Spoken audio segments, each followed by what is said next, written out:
A little bit of Monica in my life, a little bit of Erica by my side. Hey, salut! Alors en fait, pour réaliser un storyboard, A little bit of Monica in my life, a little bit of Erica by my side. d'accord. Alors en fait, dans un storyboard, A little bit of Monica in my life, a little bit of Erica by my side. euh, A little bit of Monica in my life, a little bit of Erica by my side. si tu veux, je veux bien t'expliquer, moi, mais il faut me laisser parler 2 minutes. Hein. A little bit of Monica in my life, a little bit of Erica by my side. Allez, c'est pas grave, je vais t'expliquer. A little bit of Monica in my life, a little bit of Erica by my side. Non mais je t'en prie, c'est normal. A little bit of Monica in my life, a little bit of Erica by my side. C'est rien. A little bit of Monica in my life, a little bit of Erica by my side. Et ben du coup, je te montre. Alors voilà, je suis donc le storyboarder de la bande dessinée Witch Memory aux éditions JDBM. En ce moment, je travaille sur le découpage du tome 3. Le tome 2 a super bien marché sur Ulule. Je vous invite à aller voir sur les réseaux sociaux le projet Witch Memory si vous ne le connaissez pas.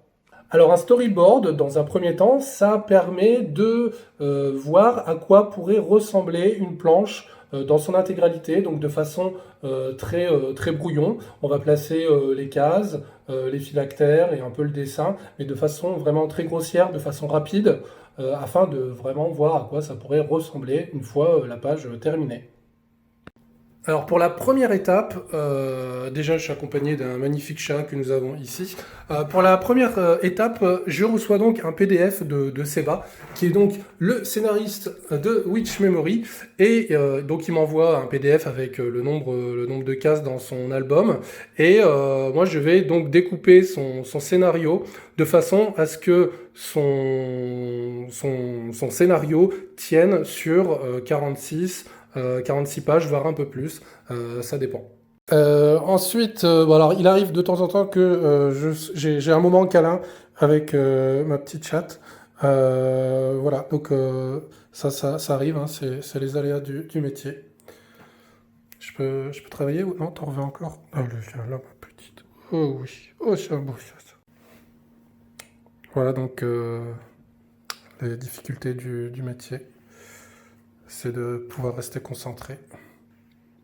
C'est pas toujours évident. Voilà. Oui, t'es belle. Oui, t'es belle. Tout le monde te regarde. Oui, t'es belle. Après avoir lu son scénario, je découpe les scènes. Et ensuite, je découpe ces scènes en un nombre de pages nécessaire à la compréhension de cette scène. Donc parfois ça peut être sur une page, ou sur 2, ou sur 3, ça dépend de ce qu'il a mis dans sa scène.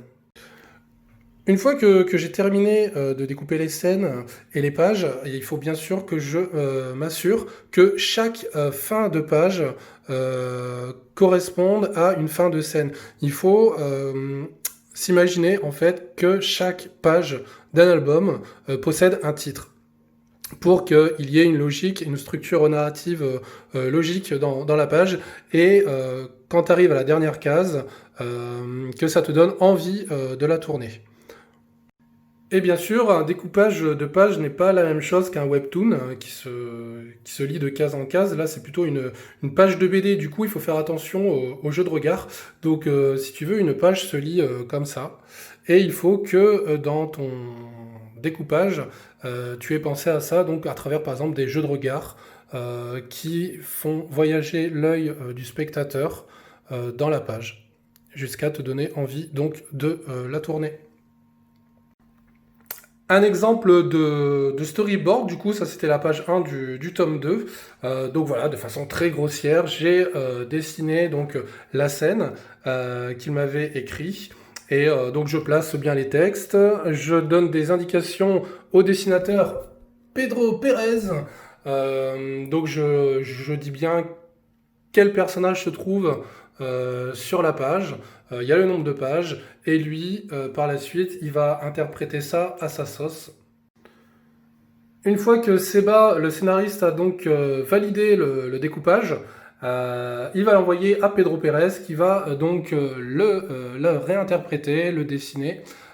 Donc voilà, en gros, comment ça se passe. Il prend certaines libertés aussi créatives dans sa façon de faire. Par exemple, là, c'est pas, vous voyez, c'est pas tout à fait le même découpage que j'avais proposé, mais c'est tout aussi efficace.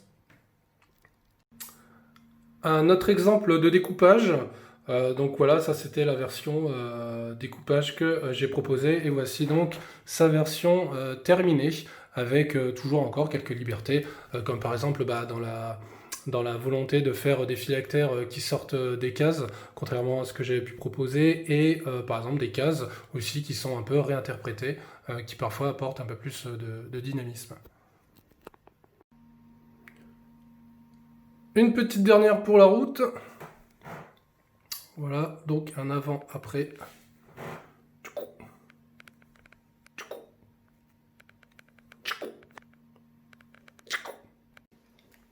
Un métier donc très important qui pose les bases de la narration d'une page.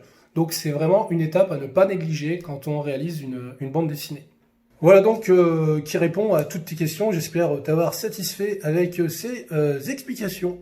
A little bit of Monica in my life, a little bit of Erica by my side. Je t'en prie, merci à toi. A little bit of Monica in my life, a little bit of Erica by my side. Non, merci à toi. A little bit of Monica in my life, a little bit of Erica by my side. Non, merci à toi. A little bit of Monica in my life, a little bit of Erica by my side. Tu me casses les couilles. A little bit of Monica in my life, a little bit of Erica by my side. Voilà, sur ce, je vous dis à la prochaine, parce que faut que j'y retourne. Ouais. Ciao, bisous. A little bit of Monica in my life, a little bit of Erica by my side, a little bit of Rita's all I need, a little bit of Tina's what I see, a little bit of Sandra in the sun, a little bit of